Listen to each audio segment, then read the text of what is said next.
So welcome, everybody. Before we start, because we are honoured to be joined by Juan Jintiach of the Shuar people of the Ecuadorian Amazon, Juan Carlos is going to open this session for us in his native language. Thank you.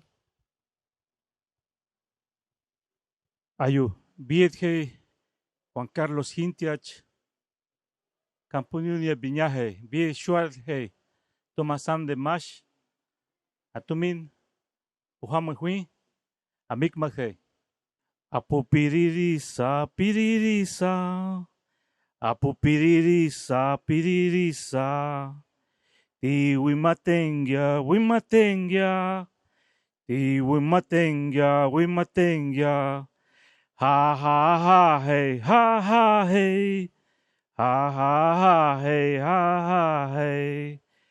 Utu utu utu puhutam day, utu utu utu puhutam day. Ha ha ha hey, ha ha hey, ha ha ha hey, ha ha hey. Che che che che che viaje virgen.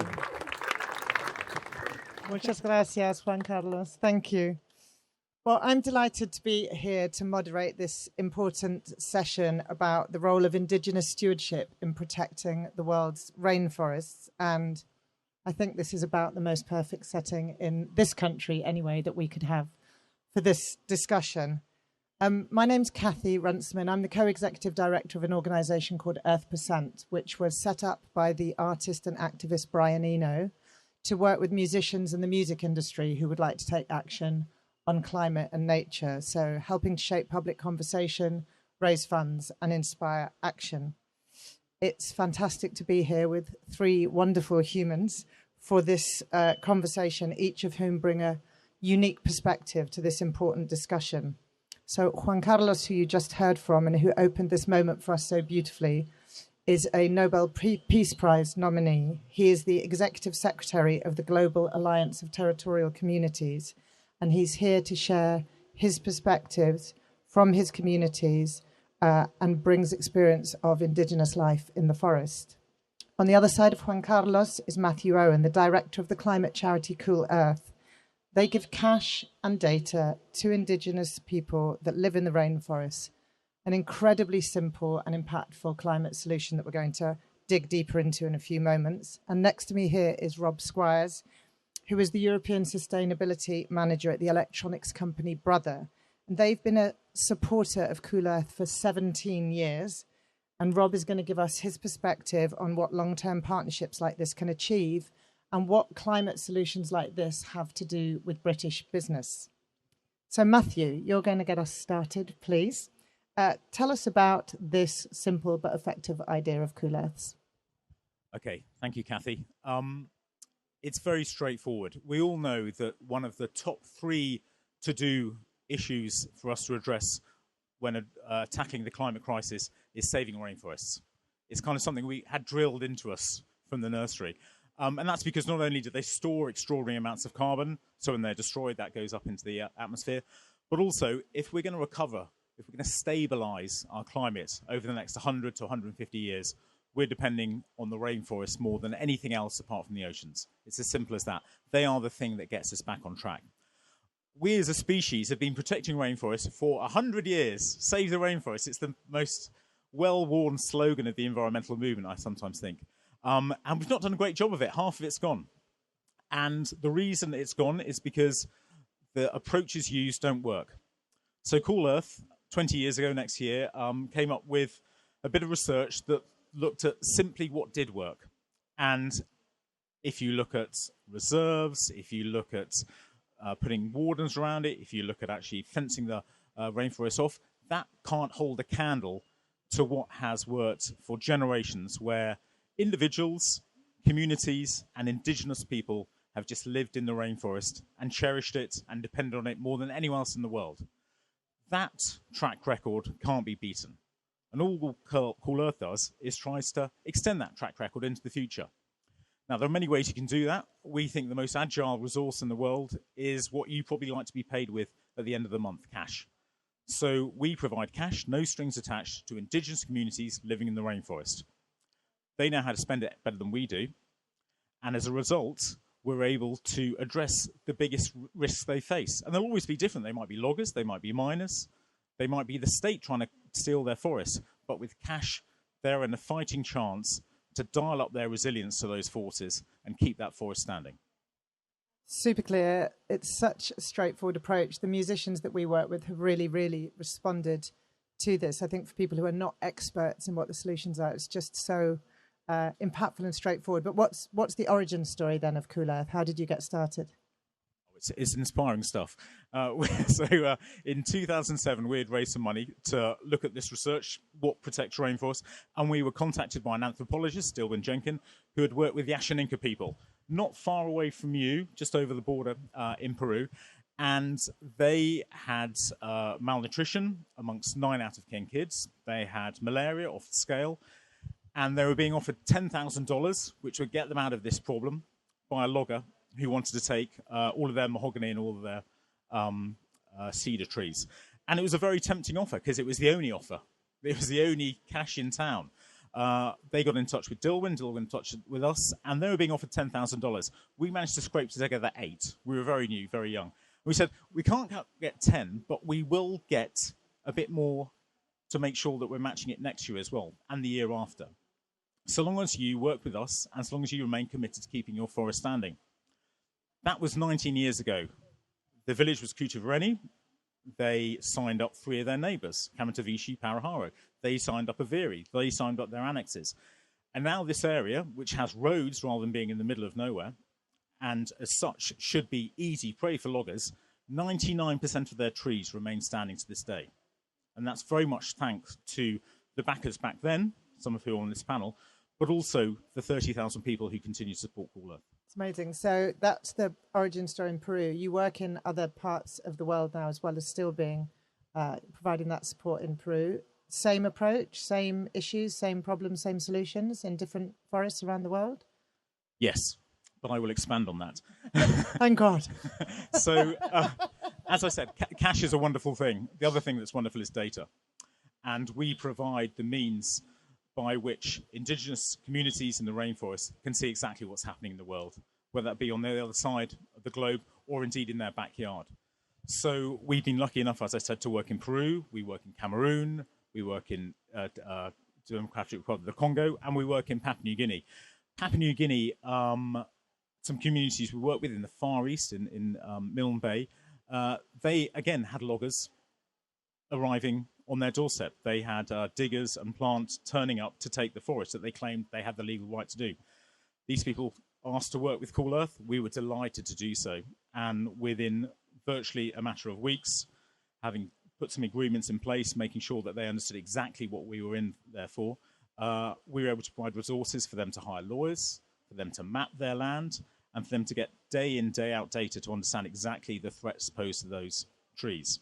It's an ongoing process. They may not win the battle, but goodness, are they better prepared now than they were 6 months ago? Amazing. So, Juan Carlos, what we're hearing about are some of those threats that the communities that you represent are facing. So can you tell us a little bit more about the reality of life on the ground? I know it's relentless, the interest of loggers and miners and all those who would extract life from your forests. Tell us more about what's happening on the ground, please. Thank you, Cathy.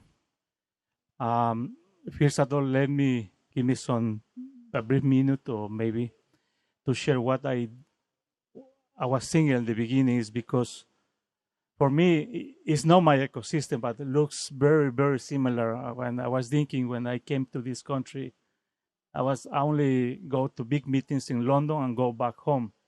But outside London, there is other ecosystem, other people, and I share part of my language, that is assembly, meeting new friends, new family that I want to share. As you hear by data, information, news, Indigenous people who are living in the territory, daily by daily, we have many different problems, especially with illegality, illegal logging, illegal mining. They're coming to us to buy us. They're coming us also with persecution, criminalizations. very sad data that we can realize why they are killing us, the leaders, only because we are stand there, we live there, and we say, we have our rights, we have to defend this, and we want respect. But even sometimes some governments doesn't care about that. But we need to be together as indigenous people. We are there. We see the changes, not just only the climate change or what is affected to this world. Is the matter of fact of the life. But the data recognize us that we, as indigenous people, that we are there living the territories.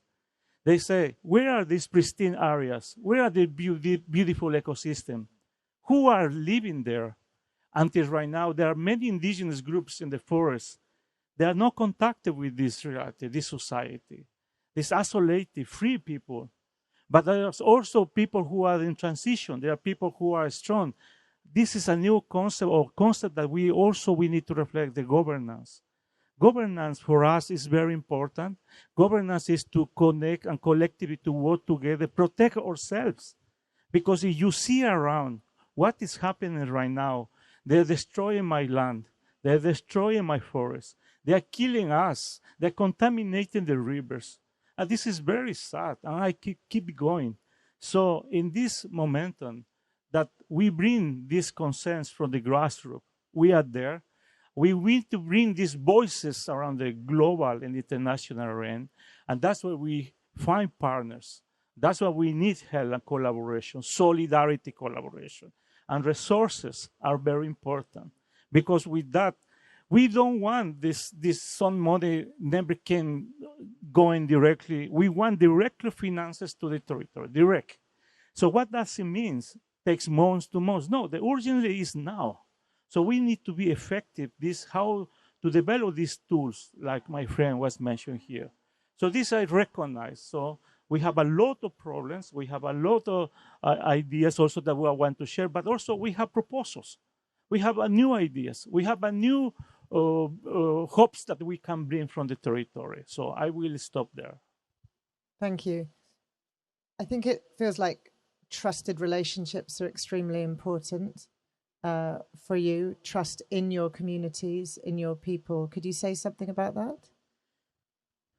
It's important for us. There's 3 principles that are recognized globally with the indigenous organization I represent. We are territorial. I am indigenous, that I have territorial, and I have people, and I have leaders. So we elect leaders, and we trust our leaders. Because we can find maybe in other leaders say, I am the leader, I am represented. We can find many leaders like that. But my organization, my network in Amazon Basin, and Congo Basin, and Indonesia, we are controlling almost 1 billion hectares in our hands. And we are actors. We are stakeholders, we right holders, and we have something to contribute to this war. So saying this, we trust to the leader. We need to protect to the leader. But what about the leaders who are criminalized? When we denounce, the government doesn't protect us in the middle of the forest. Who is going to protect us? We need to protect us. We need to trust. And then create partnership also. When you visit me, when you work with me, we trust, we are open, and you see me, visit me, talk to me, go in eat with me, drink with me, share, and we share this knowledge. This is trust, but historically, there were many cases that not happens easily, because you can see there is a lot of resources in the world, yeah, but very tiny resources going directly in the grassroots, in the territory. For we are the defenders. We need these resources to continue protecting and giving our life. So this is something that trust and transparency, accountability, all these concepts that this is from the side, we are doing in our way, as a traditional way. We have to present how we are leadership, what we are talking, how we are working to our people. That's what I was sharing in the beginning when I began to share with all of you here. This is part of my culture. There are other groups that have the dynamics, that have culture, that have governance. So that is the way. That's principles that as a human being, I think so we need to trust each other, keep going in that way, create this balance as a human being. This is something that we need to continue to reinforce. As indigenous people, with my knowledge, with my culture, I believe in that. I believe in partnership and friendships and family. Thank you. And we're so grateful that you've travelled so far to come and share this with us here. Matthew, tell us about that relationship building, that trust from your side, because the idea is stunning in its clarity. How hard is it to deliver in practice? Okay, so it's very straightforward when it comes to the big resource we're deploying, cash. We all know that you can get cash across the globe in milliseconds. And I can bore you with how quickly cash that arrived in Cool Earth's bank account yesterday from a generous donor, that will be with the rainforest community and anything up to, maybe tomorrow morning. That's the easy bit. The tricky bit is making sure that you have the relationships and the trust from the people who are doing the tricky stuff at the rock face, namely the people that Juan Carlos has just described. They have really smart ideas to habitat rainforests. Not now, they've had them for well over 100 years. They will have them 100 years into the future. Making sure that they trust Cool Earth to work alongside them is a challenge because, I know Juan Carlos well. I have huge respect for him, but I'm just, a white guy from Cornwall. We've got to build that. So we're lucky enough to have teams who work in the rainforest directly. These are not people from Cornwall. These are not people from Lima in Peru or Port Moresby in Papua New Guinea. These are people from the community, from the local town. And they work closely and make sure that when the cash turns up, they're helped not to decide how it's spent, but to make sure that that cash is used as effectively as possible, however their wishes dictate. So some of you who have kind of got into the weeds on this might know a term called free and prior informed consent. It makes sure that when you have a slightly asymmetric relationship between a donor and a receiving community, their wishes are respected. Loads of charities do that, and it's kind of a tick box at the start. We spend a chunk of money every year reminding people why we're here, why we're giving them money, that there are no strings attached to this cash. If they want to use it in any way, that's fine, but we need to share a trust that the rainforest is protected. And on that basis, it's very straightforward to do. The great challenge is recognizing that this very agile approach can be scaled anywhere. The reason we work in Peru and Papua New Guinea is not because they have much in common at all. They have very little in common. The legal code is different. The regulations are different. The income sources are different. But if it works in those two places, we believe it can work anywhere. Amazing. Yeah. When the money we raise from musicians and then we distribute to a number of organisations, we're sometimes asked, well, why would you do that through an intermediary? Isn't it money going from one place to the next place to another place before it gets to the end? But in fact, it's the trusted relationships at the heart of it. We would never presume to hold the capacity or the deep knowledge or relationships or understanding to be able to move money in that way. So, as I say, we're big fans. You're clearly a big fan of the approach. We've been supporting Cool Earth for our 4th year. I think you got there 13 years earlier, so it's 17 years that Brother have been in partnership with Cool Earth. Tell us about that. Why did this make sense? Were there internal hurdles to overcome to maintaining a partnership of this duration? Yeah, I was going to. Yeah, definitely. So 17 years is an awful long time for a partnership. And from hearing many people speak today, it seems quite unique and quite special, actually. And I've heard people talk today about how you need people to stick with you, basically, to achieve something great. And luckily, we've been able to do that with Cool Earth and with Brother. It's endured 17 years, and the things that we've needed to do that, I think you've already heard. Trust. Like, we needed to trust each other to understand kind of where our money, where our donations was going, and we need transparency as well to be able to see it. And we've heard, I think, very very eloquently where that money is going and the ideas where it can be spent.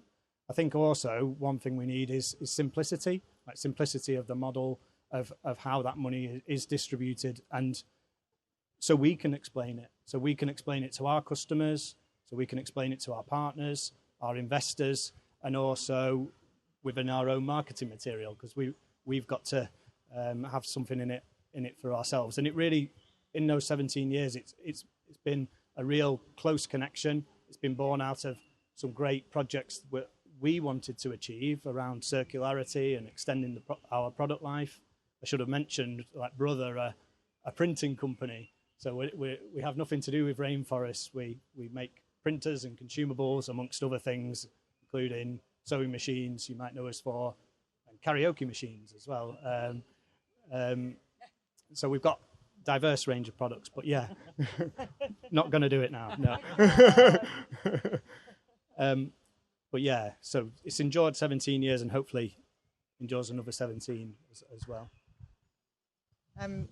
Let's go deeper, though.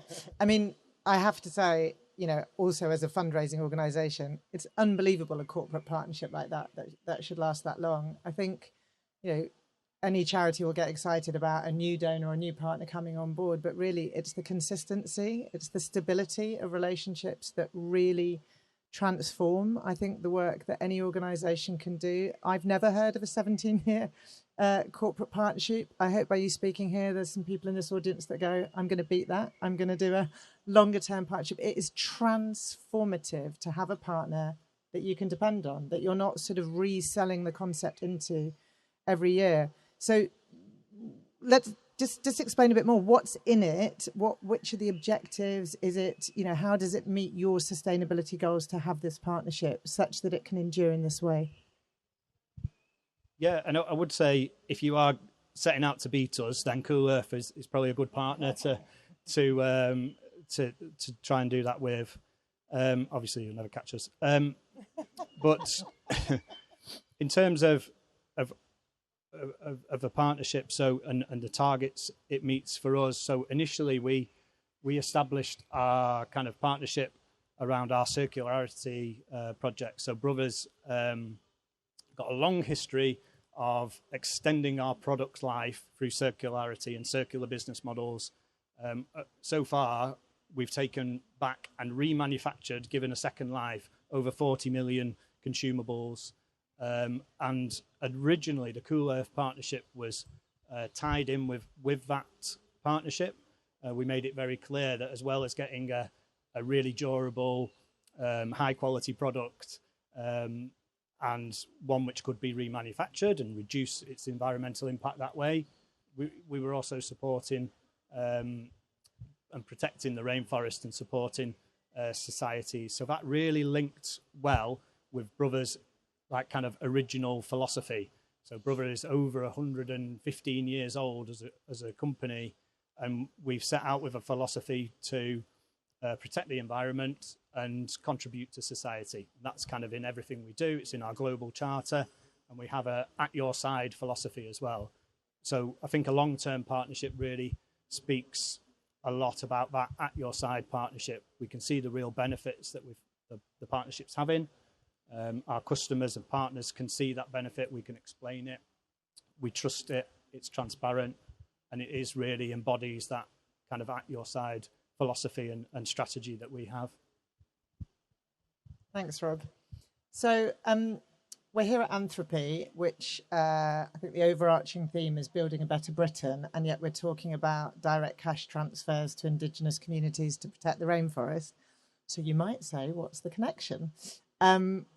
I think, though, for most people here and people who come to an event like this, you will understand what the connections are, and you will very likely have seen the report that the government finally extremely reluctantly published earlier this year, which made it absolutely clear, and I'm going to quote from the report, that global ecosystem degradation and collapse threaten UK national security and prosperity. And one of the key ecosystems the report identified that is threatened with collapse with a particular impact for the UK is the world's rainforests, and in particular the Amazon and Congo rainforests. So that's why we're discussing this here. Every one of the themes being talked about at Anthropy is impacted by the forest. We have the data, we have the science to make it clear, and yet it's also abundantly clear that there's so much more for us to do. I want to come in a minute to talk about how that data and science can meet Indigenous wisdom as part of what needs to happen. But Matthew, before that, I want to just ask what your perception is of sort of that gap. How big is the gap?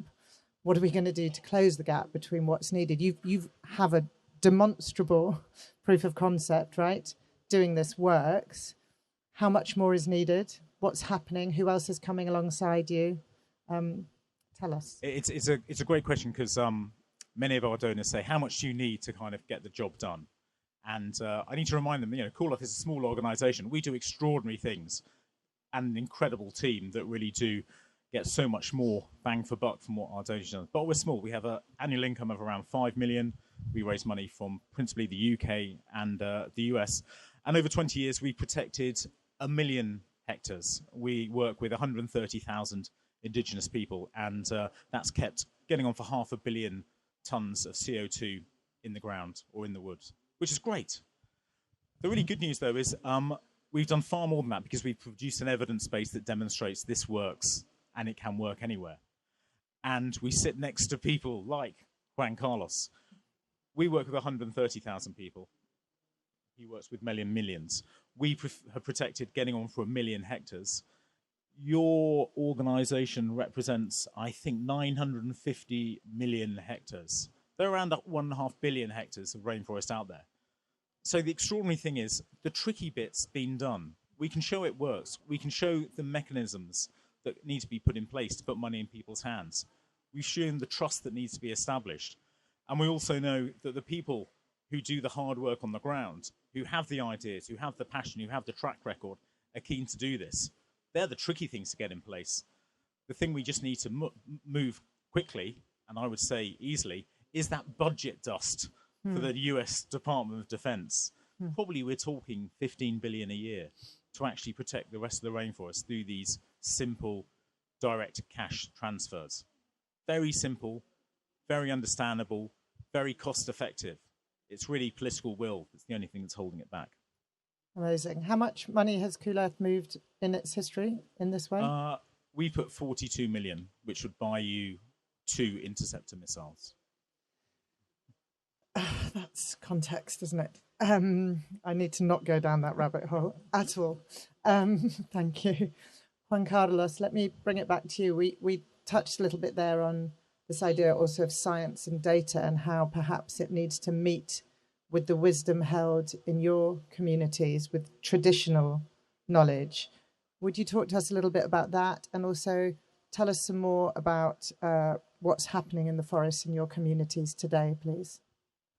But it's important, we have always a principles or protocols or consensus between nations that we were living for many immemorial times, for millennium years, in our ecosystems. Each organizations, each groups, they have beautiful knowledge and culture. But the challenge is there. But very briefly, summarize that as a human being, we have rights. Always we are going to speak about rights. But it's not me as indigenous, as a human. Also, my land, my Mother Earth has rights. They speak to us because we are one. As indigenous people, we are water, forests, animals. We are connected spiritually. This is something that is not how to explain. But the second point, very briefly, that we need to remark is that it's a challenge to follow up these big, huge promises about pledge. Millions of dollars going on behalf of biodiversity, millions of dollars about climate change, etc., etc. And then maybe 1% or nothing was going directly to the territory. There's studies about that, so we will worry about that. So the number 3 is about secure our land, protect my land. Without that, we disappear. We are nobody. We disappear. That is our home, also core. That's our fight. So the number 4 that we have a consensus is about how we need to call urgent solidarity. Don't kill me more. I'm dying. We are persecuting criminalizations, governments, companies, everybody. It's impossible. We need to stop that. That cannot happen. This is a complex time right now. You know what's going on, but nothing has to be with us. We are here as a donors of people, donors of life. We are giving this to protect, to cool the planet, as like my friend is saying. And this kind of instruments is very important to understand, because the number 5 is something that I really want to memorize and recognize my elders, my leaders, their knowledge. how I am here speaking. It's because my elders, they have a dream. We are dreamers. We have hopes. We have contributed. But that is something that we need to be civilized and be recognized, that we as a human being, we've been protected. We have solutions. The answer is us. Work with us. Trust us. And I think so we can do this solution together. Maybe I need, with little help or support, we can do beautiful things in the territory. Without nothing of money, we are there, but we need help. Finally, I think something that I need to make my point here is that these elements, these principles, the instruments, the partnership, brings me to put who are coming on behalf of me, the kids of the generation, who is going to connect with this new, what is going to move forward the next years. Yes, we have challenges, we have to follow up, but we this cannot do alone. I think so that I feel, if may I say this, I feel welcome to this country. I need to talk more with this country, because in other countries, they are blocking us. So this is opportunity for the big neighbor, the tropical forest. If you imagine this line in the planet, we are there. That's I am leading. Indigenous organization from Indonesia with a long process, historical background. They've been building dialogue, millions of people, kids, you, elders, and then Amazon basin where I belong, all Brazil, not just tropics. In Brazil, it's other ecosystems. The Atlantic manta, Montano, humides, and also Amazon basin. So we have many different ecosystems. We cannot leave anyone on behalf. Everyone needs to be indigenous people, local community, Afro-descendant group. We are part of the solution. So this is something that I believe indigenous economy with knowledge and scientific. We have science. We have this knowledge. And this we need to be connected for the future. Thank you.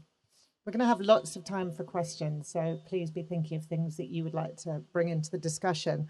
I just want to come back to you, Matthew, on this idea of, the sort of call to action is so clear here. But, do you feel that you're operating alone in this space? Are you, when you take this idea to other organizations who are protecting the rainforest, is there particular hurdles that they're putting up, saying why can't they adopt this model if it's so clear, or how do you build alliances on behalf of these communities as well? Okay, so our approach conserves forest, but it's not conventional conservation. I mean, I love a monkey. We're not interested in specific species. We don't want to hug specific trees. We don't want to look at a particular canopy. Local people know far better what those species need to survive than we do. And they will protect them well, because they'll protect the entire ecosystem. But it's very much the species focus that has dominated conservation for many, many years. And that has meant that the structures put in place to protect these species, often the big charismatic ones that you're most interested in, are Byzantine in the extreme. I won't mention names, but there's a large panda-associated group that used to have 13 different layers before money got to people protecting forest. Now, I'm a great believer in trickle down, but there's nothing to trickle when you've got 13 layers. 0 pence will have gone to the people actually doing the hard work. We're able, as I said earlier, to deliver cash in 36 hours when it's needed. Often, it's not delivered that quickly because the community will decide they want it quarterly, they want it monthly, they want it ahead of the return to school in Papua New Guinea at the start of the calendar year, just after the rainy seasons in Peru. It's up to them. But it's a very, very simple model that we have. Are we alone? Fortunately, we're being copied, which is a nice place to be. We have some big organisations, some of which we're working with, such as the Nature Conservancy, who are fascinated by this direct giving, direct grant approach and feel that actually it can overcome a lot of issues they have internally, but also be very, very cost effective. As I said, Juan Carlos, I mean, he's a big deal. We all know we're lucky to have him. He represents people who are protecting, getting on for 1 billion hectares of rainforest. If his organisation takes this on, they're in a great place. So Cool Earth, we have an evidence base. We have a proof of concept. I would compare ourselves to Volvo 100 years ago or so. Volvo invented the safety belt, and it saved a lot of lives very, very quickly. I mean, It was an instant success. It was proof that this would cut road deaths in half overnight. Volvo did not patent it. They did not protect that intellectual property. Everyone needs to do it. Cool Earth is a very proud, small organisation that wants to stand up and say, it's not rocket science. Just trust people who have a track record. They will continue to do what they've done for many, many generations.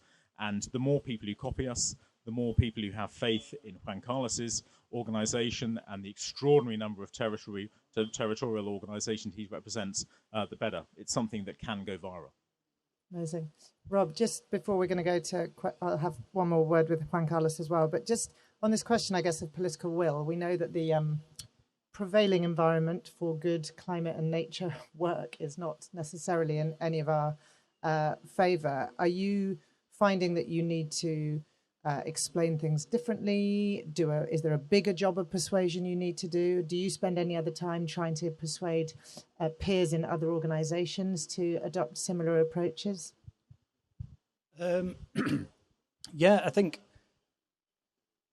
with a lot of sustainability things at the minute, there is a lot of explaining the value. We need to demonstrate business value, and that's value to ourselves, value to the customers and our partners. But I think in terms of this partnership, that's always been very clear. It has evolved over time, like I said. So it was initially part of our kind of product offering, and now it's grown. It's grown into actually moving away from just that product offering. And as we've grown, and our messaging needs to grow around sustainability and how seriously we are taking that as an organisation, Cool Earth's been able to sort of grow on that vision and journey with us. And now we talk about how Cool Earth can kind of intertwine with our own strategy, the kind of our materiality assessment, and where we see our impacts, particularly where we might have impacts we'd really struggle to do anything about. And things like our kind of SDGs and where the SDGs kind of maybe go outside again, areas where we can't really have an impact. I think yeah, that's where we've moved on with Cool Earth. Juan Carlos, one of the things, of course, that's rich in Indigenous wisdom is, I think you have a much greater connection to future generations than perhaps we do in our culture and societies. Just before we go to audience questions, is there a message from the children of your communities or the future generations of your communities that you'd like to share? Yeah, absolutely. Thank you, Cathy. And first of all, I just want to thank all of you to make you time in your agenda. And for me, it's also a challenge effort to travel and bring the voice of the leaders, because something, the principle, they trust me, and I have to go and walk with a strong voice on behalf of them. A lot of responsibility. But I just want that you take a message not from me. I'm bringing a message that they are, daily by daily, they are trying to protect the people, protect the Mother Earth, and also they have the plans, traditional plans of life. And then that's what I was bringing some message. I can keep going. I can speak, sharing with you hours by hours here. But summarizing my message is that look at us, talk to us, invite us, and you are most welcome to visit and to see the territory, to see the people, to see and the reality there. And this is something that destroying not only me, the leaders, but I think so when we get dark and we know that hopes a new day, we close one door, we open other door. Let's keep walking together. And this is solidarity. This is call to action of solidarity, because new things is still there. That we know what we have to do it. The action is now. Action is now, and keep going with that, with youth generations, with your family, with your network. And that's why Indigenous people, we did a lot of efforts walking around the world, bringing our voices, trying to connect people, try to ask solidarity, and that's what we are. We live there on the grassroots. This is an example that my friend was presenting here.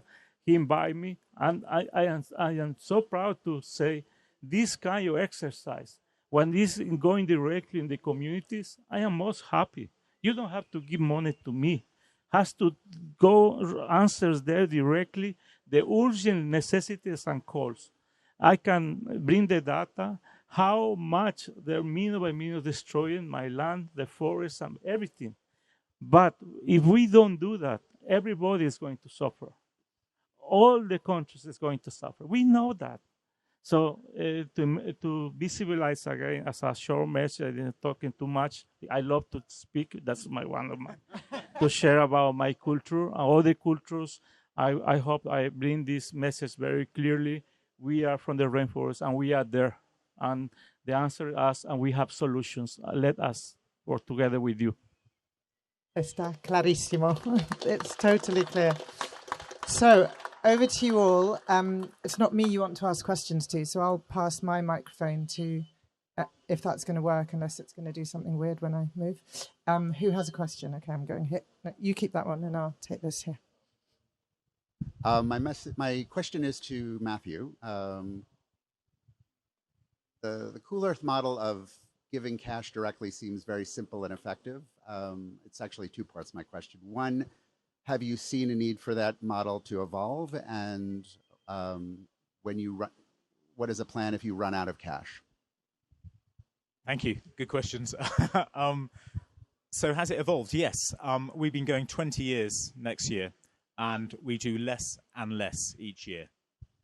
We used to help people decide where the money was spent. Sometimes we would spend the money on people's behalf. Sometimes we would build schools or put in sanitation.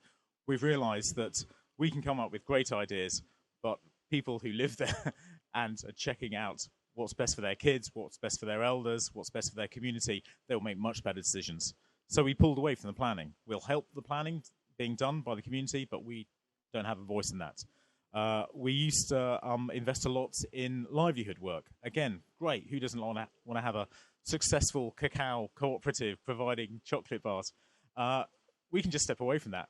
They'll do it. They'll sell it to a local cooperative.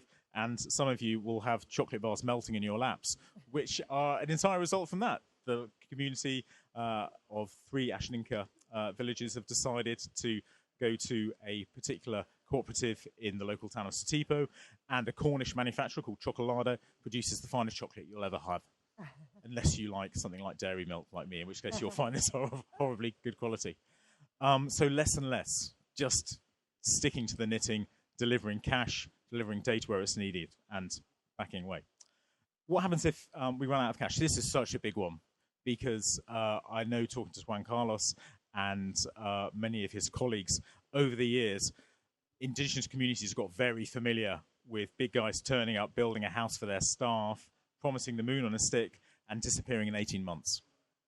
And it happens time and time again, to the point that communities are very, very cynical about accepting cash, because they say, well, that's great, but this is what going to be here for a few months.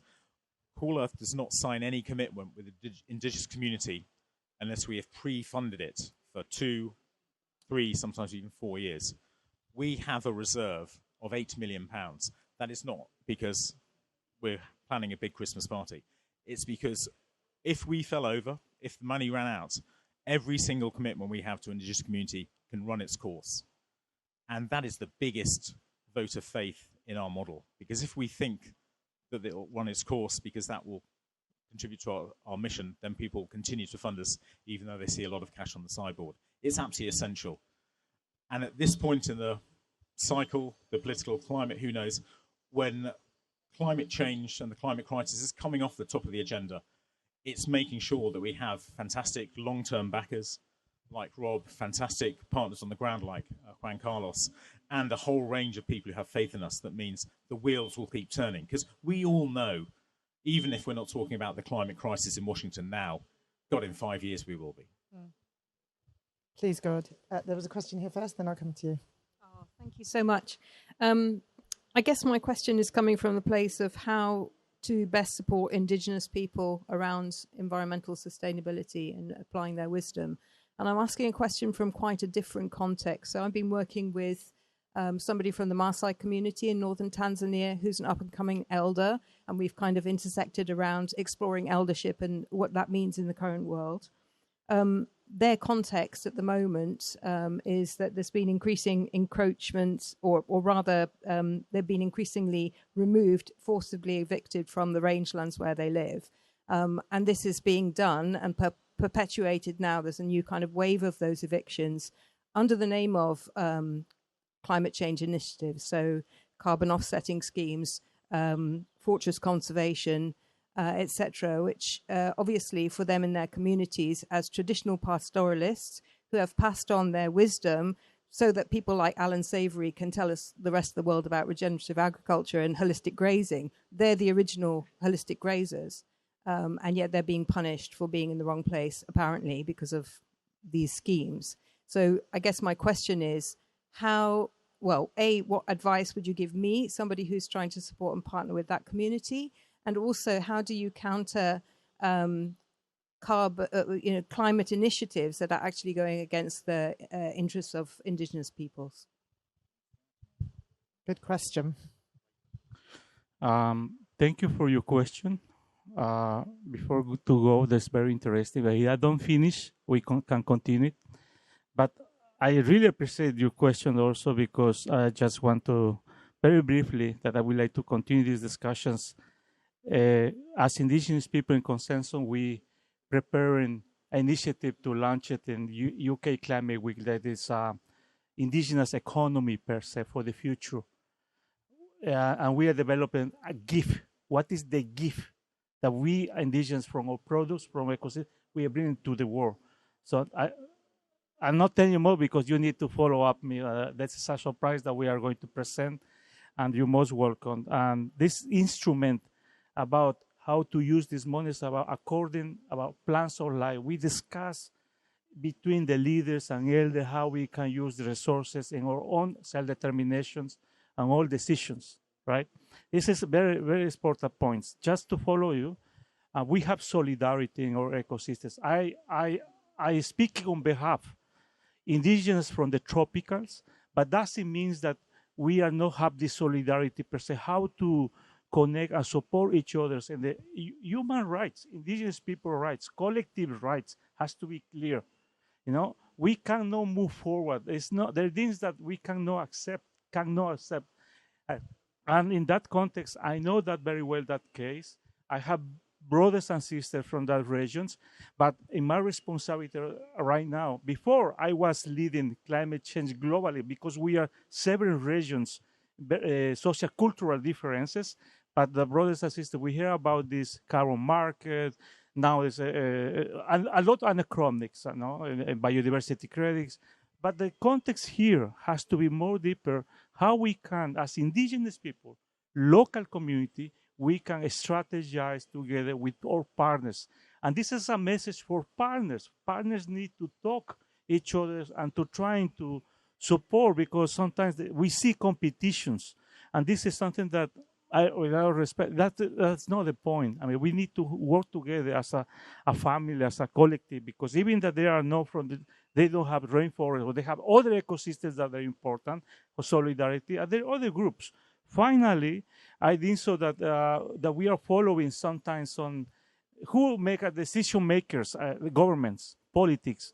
Sometimes politics go in the corner, they talk only climate change topic, right? Climate change, and then they go to the other corner, biodiversity. And between these two ministers, sometimes they doesn't know what they are talking about. So that's what is happening, that we say, no, we are citizens, we are Indigenous, we are citizens for this country. Biodiversity, you cannot separate, because we are holistic, we are integral. We are water, we are for climate change, we are monitoring, so we have the best knowledge to see what's going on in the ground.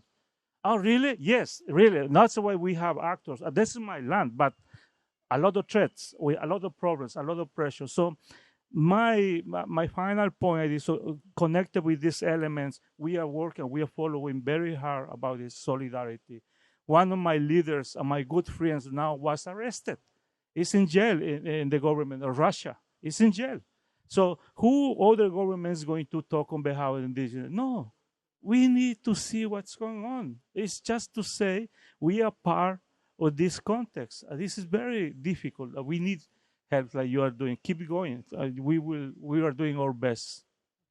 Thank you. Juan Carlos, you talked about the opportunity for the UK right now, and maybe you want to reflect on this as well, Matt. But you travel around.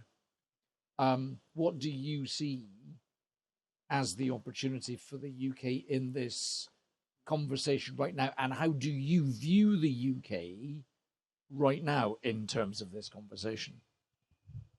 Thank you for your question.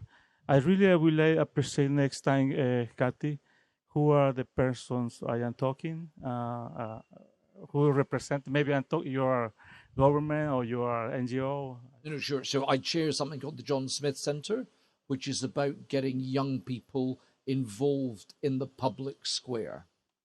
Excellent. Thank you. I apologize for that. And because in my representations, I sit down with the government because as GATC, a global actor, we have some line directly with UK and rich countries. For example, FCLP, Forest Climate Leader Partnership, we have a dialogue. GATC has a dialogue. And then we recognize what the effort is doing UK. We know that you have your own challenge inside the country. And you hear here Cathy and my colleagues about this debt. I'm not going to make opinion directly about this country, but the opportunity is just to talk to civil society groups, to talk to parliamentarians. They were inviting me to speak there. And also for the UK Climate Week, what they're asking is that how UK is involved in the foreign context of support. They are getting reductions, donations. It's effective also for indigenous people, not in the tropics. But what about human rights? What about other rights that UK has been leading? Because there's a table that UK also invite us about the new pledge, the supporting the tropical forest, the TAAF, for example. I hope these days I'm hearing. I know it's a rumor, maybe it's not official. I am not. They said it's going to be announced, but I don't know. It's not going to be million. Maybe it's going to be 100. I don't know. This is that. But this is something that we, as indigenous, represent on behalf of my regions, also from Indonesia. They have a dialogue, UK-Indonesia bilateral relation. UK is looking at how to go in Congo Basin in Africa. So partners, I cannot do myself. So solidarity, that is why I invite you. We are going to come. My leaders are going to come here in the UK Climate Week. It's going to be strong. And then I invite civil society, politics, and everybody. Say, first of all, I respect this country to open the doors, to help to the visas. You know how many visas they've been reduced in the United States to the leaders? Many visas. Why? I mean, you know why. But the point is also criminalization is not just to kill. They will be blocking. And we're checking how much money I'm getting, $1, $2 in our private accounts. So this is too much. What we are doing, what is just to protect and to share. We don't want but I really appreciate this is the call of solidarity and partnership to keep going and working together.